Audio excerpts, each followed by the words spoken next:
Here I have OPPO R17 Pro, and let me show you how to perform here the soft reset on this device. So let me show you how to force restart on this device. So let's just say that your device is stuck, so all you need to do is use the power key and volume up. Let's hold down together those two keys.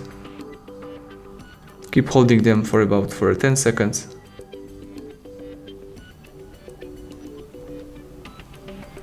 And now your device will start rebooting. Let's just release both keys and let's wait until the home screen pops up. That's it, now you can use your device in a normal way. Thank you for watching, please subscribe our channel, leave thumbs up under the video.